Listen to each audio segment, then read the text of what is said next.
Olá, boa tarde, pessoas. Chegando aqui para uma live surpresa, a live da carência.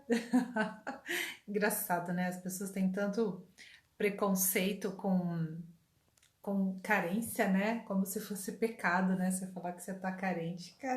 A carência, assim, às vezes você tá com carência de nutrientes no seu corpo, você vai lá, vai no médico e você faz uma suplementação, por quê? Porque tá carente de vitaminas e minerais, sei lá, no corpo, né?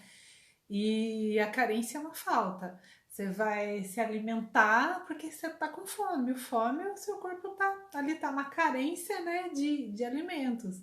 E quando você tá ali na carência, é que você tá ali, tá precisando de pessoas, você tá precisando conversar, você tá precisando de toque, de afeto, né? O que que tem de mal nisso, né? O que que tem de errado nisso, né? A pessoa falar, assumir, não, tô carente, não, preciso de pessoas, eu preciso estar junto, eu preciso, enfim. Mas o assunto, né? Comecei a falar, mas não é nada disso. Eu vim aqui para falar de liberdade e preconceito, gente. O que uma coisa tem a ver com a outra? Vamos descobrir? Vamos descobrir? Roberto, boa tarde, seja bem-vindo. Então vamos lá, gente. O que tem a ver, Célia? Célia, você, né, tá? Quinta-feira, você tá carente. O que é que você vai falar de liberdade e preconceito? Vamos lá, gente. Assim, desde que eu me entendo por gente, eu sempre ficava perguntando, ficava pensando do porquê que a gente tinha, do porquê nós humanos, por que a gente tem tanto medo da nossa liberdade? E uma coisa que sempre me chamava a atenção era do porquê algumas pessoas. Ai, desculpa, a gente tá passando um caminhão aqui na rua. Do porquê algumas pessoas elas acabavam entrando em algumas denominações religiosas e elas davam o direito, né, dessa denominação determinar na vida dela que tipo de roupa que ela ia usar, que tipo de, se ela poderia usar maquiagem ou não, se ela poderia passar um batom vermelho, se ela poderia, com quem que ela poderia se relacionar, o que ela pode comer ou não. Isso me chamava muita atenção, não fazia muito sentido para mim, sabe? Eu pensava, engraçado, por que será que a pessoa, o que leva a pessoa a perder a liberdade dela, a entregar a liberdade dela, né, para uma denominação religiosa?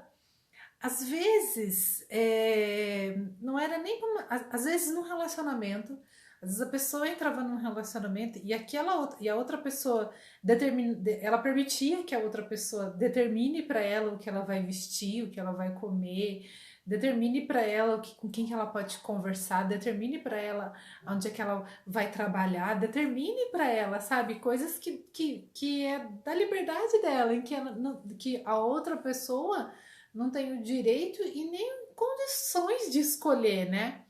De permitir que a outra pessoa determine o que eu, né? O que eu posso comer, o que eu não posso comer, com quem que eu vou falar, né? Com quem que eu posso falar no telefone, para quem que eu posso mandar mensagem, para quem que eu posso ter, né? Ter amizades, ou determine se eu posso ou não jogar futebol, né? Se eu posso ou não, né? Para quem joga para os meninos, né?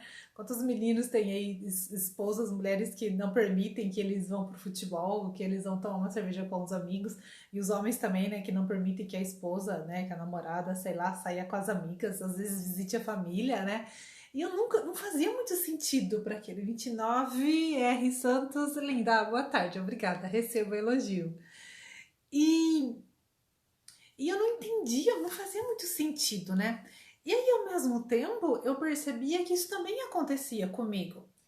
Que às vezes eu acabava perdendo a minha liberdade, às vezes eu acabava rifando também a minha liberdade, o meu direito de ir e vir, mas eu não entendia por quê. Não fazia sentido, né?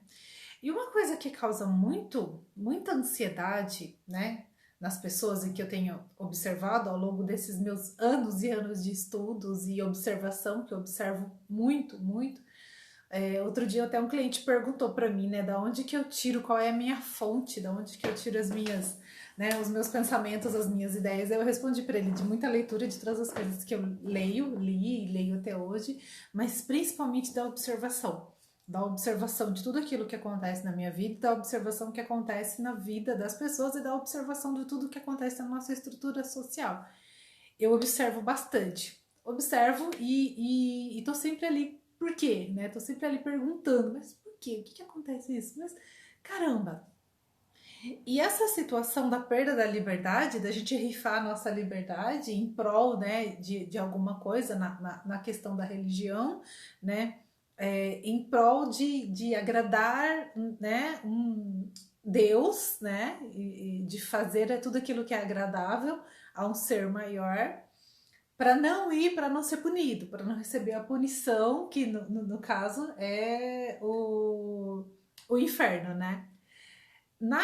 Nos relacionamentos, quando a pessoa perde, rifa a liberdade dela, né, se conectando, né, se unindo com uma pessoa que não vai permitir, que determine o que ela pode e o que ela não pode fazer, que determine aonde ela pode ir ou não, e com a desculpa de que eu não quero perder essa pessoa, com a desculpa de que eu gosto dessa pessoa, então se eu gosto dessa pessoa eu dou o direito dela de tirar, né, de determinar o que eu posso, o que eu não posso. E aí eu comecei a perceber o quanto isso vem lá da nossa psique infantil. Da época em que a gente era criança, que lá na fase da infância, a gente estava sempre perseguindo o certo, né? Lá na escola, a gente precisava dar a resposta certa. Quando a gente ia fazer a prova, a professora, né, exigia que a gente, né, acertasse a resposta correta, caso contrário, a gente seria punido com uma nota vermelha. Se persistisse, caso a gente continuasse ali tirando nota vermelha, se a gente não estudasse, ou seja, se a gente não continuasse errando, né? Se a gente não encontrasse a resposta correta, a gente poderia repetir de ano, né? E receber a punição de ter que repetir mais uma vez aquele ano, por quê? Porque a gente não achou a resposta correta, né? E aí quando a gente cresce, né, a gente vai para a fase adulta, emocionalmente a gente ainda continua funcionando lá naquele comportamento infantil. Judácio, boa tarde. Hoje eu tô aqui à tarde, você sempre tá na minha live à noite, né? Faz tempo que você não aparece lá na minha live de segunda, no nosso papo de segunda, e senti sua falta, viu? E aí eu comecei a perceber que lá na infância, com esse comportamento que a gente tem de estar sempre buscando respostas, que existe, né, a ilusão que existe uma resposta certa, na verdade, não existe uma resposta certa, não tem certo, não tem errado. Quando a gente, no processo do amadurecimento emocional, que é o meu intuito aqui nesse nosso canal de comunicação, é a gente sempre conversar para libertar, né? Para a gente sair dessa psique infantil, desse comportamento adquirido, daquilo que foi ensinado pra gente na nossa infância, que só existe uma única resposta certa. E aí, quando a gente vem aqui para o mundão adulto, a gente sofre muito, causa muita ansiedade, porque de repente você tá fazendo aquilo que te falaram que era o certo, você tá dando a resposta certa, mas aquela resposta certa não te traz felicidade. Aquilo que falaram para você que é o certo, você tá fazendo, mas não te traz felicidade, aquilo não funciona, né? E o quanto que isso tira a nossa liberdade, o nosso direito de decidir o que a gente quer, o que a gente não quer para nossa vida, né? De repente, seja na hora de escolher uma questão profissional, quantos decidem fazer uma faculdade, um curso, e escuta a seguinte frase: ah, isso aí não dá dinheiro. Ah, isso aí não dá dinheiro. Ou seja, isso é errado, né? Isso é errado. Se você fizer isso que você tá querendo é errado, isso não vai dar dinheiro. Agora eu quero saber qual que é a profissão que dá dinheiro, né? Porque aí a gente vai lá, porque que eu saiba, nenhuma profissão dá dinheiro. Que eu saiba é a gente que vai lá e trabalha, e se dedica e faz a diferença, né? Que eu saiba é isso, independente do que você faça, independente de qualquer coisa, né? Nada dá dinheiro, a gente faz o dinheiro, né? E cada um dentro da sua profissão e cada um dentro do seu esforço pessoal, né? Dentro da sua. Nem esforço, eu também não gosto dessa palavra, eu gosto da palavra dedicação. Cada um dentro da sua dedicação, e quando aquilo faz sentido pra gente, a gente faz aquilo com gosto, a gente faz aquilo com prazer, e é óbvio que os resultados vêm, né? Então nada dá dinheiro. Mas enfim, aí a gente acaba escutando muito isso, né? Isso acontece muito, a gente escuta. Nossa, eu atendo muito isso em consultório, gente. Vocês não têm noção, vocês não têm noção do quanto isso acontece. De jovens, de pessoas que estão nesse. Jovens que estão saindo do ensino médio, estão saindo do cursinho e estão buscando fazer um curso, ou pessoas que querem trocar de profissão mesmo, já não estão tão felizes, não tá mais contente com aquilo que está fazendo, e a pessoa quer fazer uma transição de carreira, né? E aí, de repente, aquilo que falam para ela que é de repente aquilo que para ela faz sentido, alguém fala para ela não, isso não dá dinheiro. E aí aquele lugar dentro da gente que foi ensinado pra gente que a gente tem que estar sempre buscando a resposta certa, que existe o certo e o errado, aí aquilo causa uma insegurança porque nossa, eu não posso errar. Porque se eu errar, eu vou ser punido, né? A punição, tem uma punição se eu errar. Eu vou sofrer, né? E aí a gente fica preso naquilo que causa ansiedade, causa depressão, porque a pessoa não tem a liberdade de escolher aquilo que funciona para ela, porque não foi ensinado pra gente, ninguém falou pra gente que às vezes o certo não é o errado pra gente, às vezes o errado, né, aquilo que é errado para a sociedade é o certo pra gente. E eu vou ter que entrar no tema do preconceito, né? Logo que eu entrei era um outro tema também que sempre me incomodou. Por que tanto preconceito? Se existe a diversidade de pessoas, se existe a diversidade de cores, se existe a diversidade de, enfim, de tudo. Que acontece? Por que preconceito? Por que preconceito racial e preconceito com deficiência? E preconceito se é homem, se é mulher? Sabe, é uma coisa assim que eu falava, gente, por que tanto preconceito, né? Na faculdade, logo quando eu comecei a estudar, que eu comecei a fazer, tive aula de Libras, né? E tendo contato, né, com a quantidade de preconceito com as pessoas que têm a deficiência auditiva. E eu olhava para aquilo e falei, gente, isso não faz o menor sentido para mim. Eu não conseguia entender onde é que tá o erro, né? Onde é que tá a questão? Não é nem onde é que tá o erro. Eu não gosto também de entrar nesse espaço, né? Porque nada tá errado. A coisa tá funcionando desse jeito porque ninguém olhou para o que aquilo tá comunicando, né? Porque faltou alguém olhar para o que aquilo tá comunicando para a gente poder mudar a comunicação. E aí eu ficava tentando entender, né? Por que dessa situação? Por que tantos preconceitos? Por que esse fetiche mesmo do certo, do errado, né? Esse preconceito com a homossexualidade, preconceito se a pessoa é homem, se é mulher, se ela gosta de homem, sabe? Gente, aquilo não fazia muito sentido para mim, nunca fez muito sentido para mim. E eu ficava ali me perguntando o que tá aqui que a gente não tá conseguindo enxergar, né? E hoje eu vejo o quanto a gente tá ali preso nessa questão do certo ou do errado, né? E aí o que acontece? E a gente, todo mundo quer estar certo, né? A gente tá o tempo todo lutando, batalhando, buscando para estar certo. E quando eu percebo que o outro pode estar certo, então eu tô errado. E lascou. Se eu tô errado, eu vou ser punida, né? Isso vai me causar um monte de coisa. E eu não quero dar errado, porque eu preciso estar certo, né? Me falaram, né, desde a infância, desde sempre, que eu preciso estar certo. Porque quando eu fazia uma coisa errada, eu apanhava. Quando eu fazia alguma coisa de errado, eu era punido, tinha alguma punição. Então, eu tenho que estar certo. Então, a gente foi condicionado, a gente aprendeu que a gente precisa estar certo o tempo todo. E a loucura é tamanha que a gente precisa fazer do outro o errado pra gente poder estar certo. Olha que loucura. Olha a loucura. E aí vem a violência, né? Aí vem a violência, aí vem a necessidade de controlar o desejo, a vontade do outro, né? E aí vem que a gente rifa a nossa liberdade, que a gente concede a nossa liberdade para outra pessoa por medo de errar, porque é mais fácil. Se eu tô numa determinada religião, onde alguém fala para mim, ó, o certo é você fazer isso, isso, isso, vestir isso, ter essa quantidade de filhos, fazer isso e aquilo, né? E chega ao ponto de assim, de coisas absurdas, de coisas assim, de coisas absurdas. Hoje eu vi uma coisa que eu fiquei horrorizada. Tem uma pessoa aí que é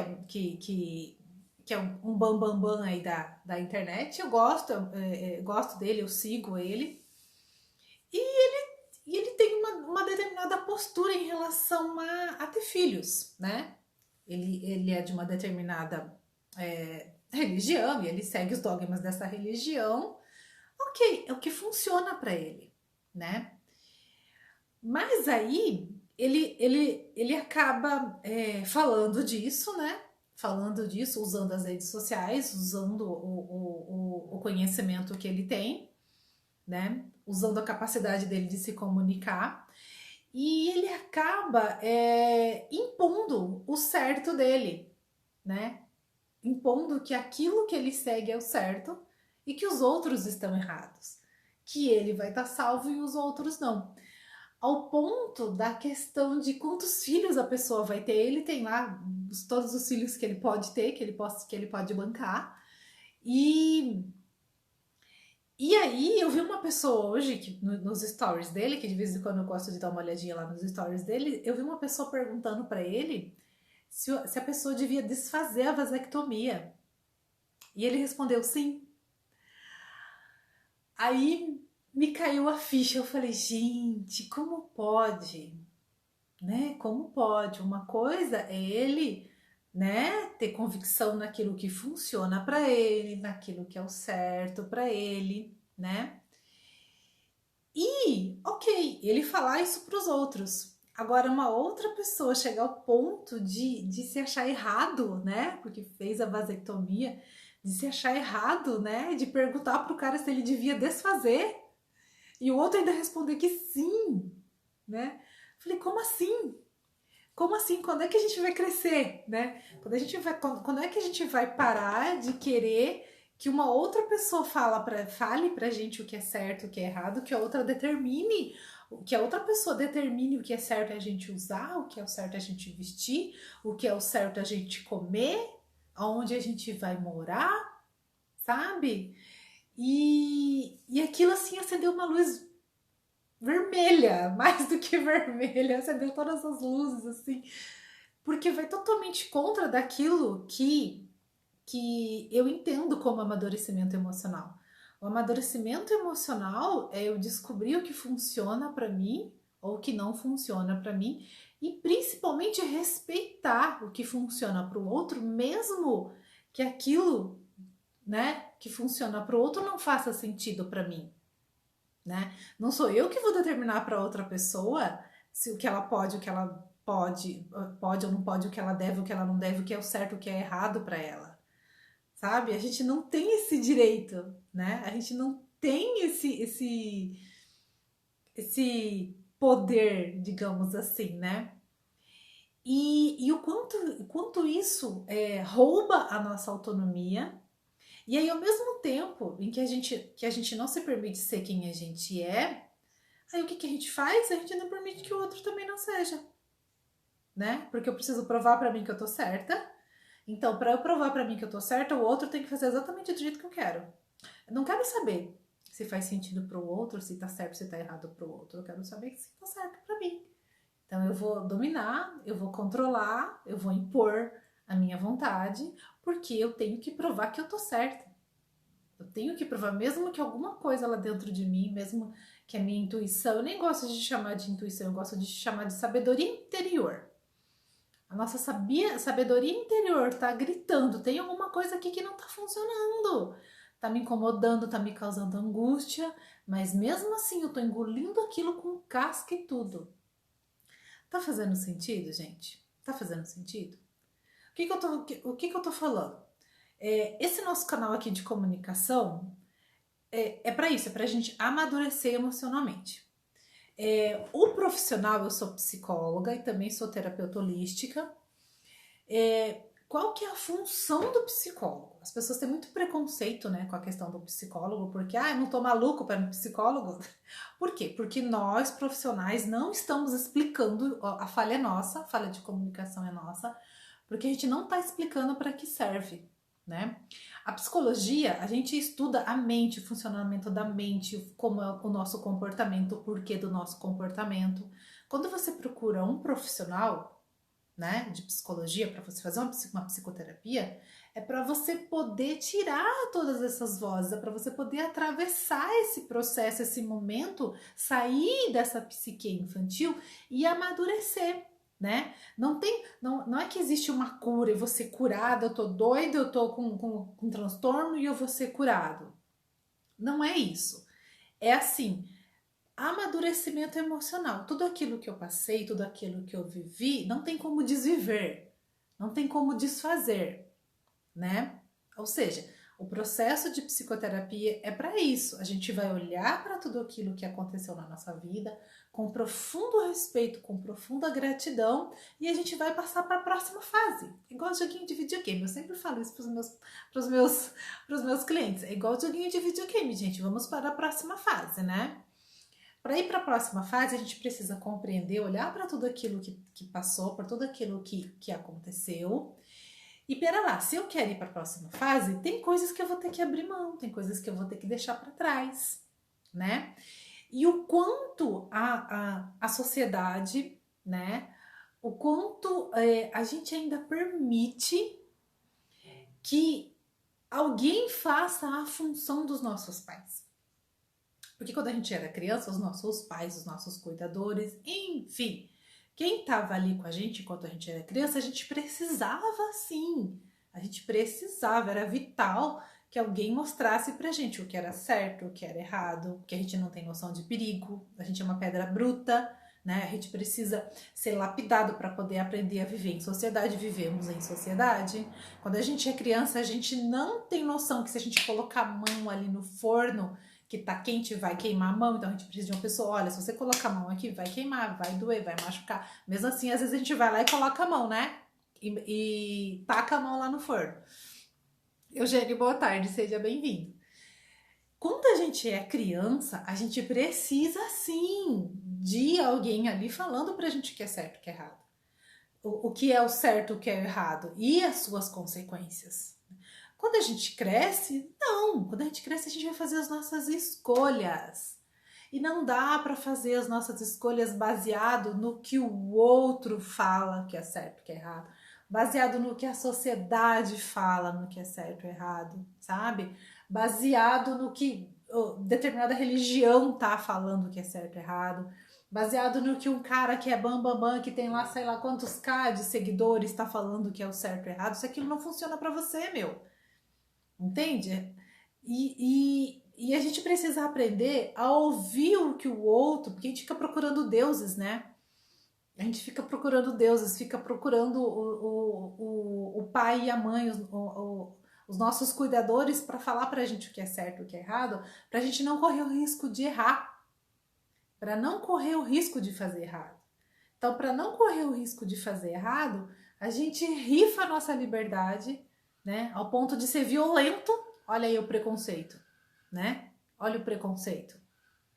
Aí, preconceito violento, né? O preconceito que desqualifica um outro ser humano, que olha um ser humano a partir de um rótulo, né? A partir do que a pessoa é ou não é, né? Que desclassifica um outro ser humano, o quanto é desumano o preconceito. Por quê? Por conta dessa ideia do que é certo e do que é errado, né? Essa questão das minorias, porque é minoria, porque é errado, porque é minoria, que é o errado, né? O quanto a gente vai rotulando e o quanto isso vai causando ansiedade, depressão, porque a pessoa tá ali no mundo e aquilo que a religião, a família, a sociedade fala para ela que é o certo, para ela não faz sentido e ela fica tão deprimida porque ela não consegue achar espaço, né, para falar, não funciona para mim, ela não consegue, ela não tem forças para falar, mas isso não funciona para mim, né? É como se ela não tivesse espaço no mundo. Bom, se o mundo não me aceita como eu sou, né? Então não tem como, eu vou sair da cama para quê? Para que eu vou sair da cama se o mundo não me aceita como eu sou? Né? Se o mundo fala que eu sou errada. Suicídio, estamos aí, setembro amarelo. Suicídio, para que a pessoa vai que motivação que a pessoa vai encontrar de estar no mundo, de viver, se ela está num mundo que classificam, que falam para ela o que é certo, o que é errado, e o que é o certo, o que é imposto para ela que é o certo, para ela não faz sentido, não funciona, né? E qualquer pessoa que se liberta, né? Que começa a fazer aquilo que faz sentido para ela. As pessoas que começam a se libertar e começam a viver o que funciona, o que não funciona para ela, que ela começa a dar uma banana para o que os outros estão falando, pelo a família está falando, o que a religião está impondo, o que a sociedade está impondo, ela é apedrejada, crucificada, né? Não pode, para servir de exemplo, para servir de exemplo para todas as outras pessoas. Como assim? Você não vai viver o que funciona para você. Você não vai jogar na nossa cara que é possível sair dessa prisão do certo e errado, que é possível parar de ter medo de perder. Você não vai jogar na nossa cara. Então essa pessoa vai ser apedrejada, essa pessoa vai ser julgada, vai ter os haters. Tchelo Coutinho, Marcelo, boa tarde. Seja bem-vindo. Hoje eu tô aqui na live surpresa da carência da tarde. E aí essa pessoa que ela decide romper com esses padrões impostos, seja pela religião, seja pela família dela, seja pela sociedade, ela é apedrejada. Ela é apedrejada. Por quê? Todo mundo vai fazer essa pessoa se calar, né? Porque essa pessoa tá rompendo com esse pacto do certo e do errado, né? E aí, quando eu não encontro dentro de mim essa força de abrir mão do medo de errar, abrir mão do medo de perder, quando eu não consigo, né, me libertar disso, mas nunca que eu vou deixar o outro, mas não vou. Ah, mas não vou, se eu não consigo, o outro também não vai. Se eu tenho que seguir, engolir esse padrão aqui da sociedade, o outro também vai ter que engolir. Aí depois a gente coloca a culpa na sociedade, porque a sociedade somos nós. Nós somos a sociedade, né? Não é o outro. É a gente que faz isso. Quando eu não consigo seguir sei lá, na profissão que eu escolhi, porque me falaram que essa profissão, sei lá, não dá dinheiro, que não vai dar mesmo, né? Porque essa profissão não dá dinheiro, então o outro também não vai, então eu também não vou deixar o outro, né? Meu filho, não vou dar isso aqui pro meu filho porque eu não tive. Se eu não tive, por que o meu filho vai ter que ter, né? Não vou, não pode, ó, não pega, não, ó, deixa a criança chorando no berço, tá? Se você ficar pegando ela, ela vai ficar mimada, vai ficar mimadão, tá? Porque eu não tive, minha mãe me largou lá no berço chorando, eu não tive carinho, atenção, e é por isso que eu não sou mimada, tá? É por causa da violência, do abandono, da exclusão, eu não sou mimada, porque eu apanhei quando era criança. Filho, tem que apanhar sim, senão fica mimado, entende? E aí a gente fica preso nessa nhaca, nessa meleca do que é certo e do que é errado, e além de não conseguir vivenciar o que funciona pra gente, além de não conseguir vivenciar, de ter a liberdade, a verdadeira liberdade de de viver, de experienciar aquilo que funciona pra gente, a gente não deixa o outro. A gente não deixa o outro. Olha aí a raiz do preconceito. Olha aí a raiz do preconceito. Né? Ai, gente. Bom, não vou ficar aqui me estendendo. Eu vim aqui rapidinho só pra falar disso, desses meus pensamentos. E, gente, vamos sair dessa psique infantil mesmo, do certo, do errado, que é o bom ou que é o mal, que é o bonito, que é o feio, porque quando a gente cresce a gente aprende que tudo é relativo. Tudo é relativo. Não tem certo e não tem errado. Ninguém vai castigar. Não tem mais papaizinho, mamãezinho que vai colocar a gente de castigo. Não tem mais a professora que vai dar uma nota 0 pra gente e vai repetir a gente de ano. Não tem Deus que vai castigar. E não tem Deus que vai te dar uma coroa, que vai te dar um merecimento porque você suportou uma situação a vida inteira. Aí depois você vai receber a recompensa de Deus porque você suportou, você teve uma vida de merda a vida inteira para poder receber, sei lá, um presente, alguma coisa de um ser maior, porque a sua vida já foi. É isso, gente. Beijo e até a próxima.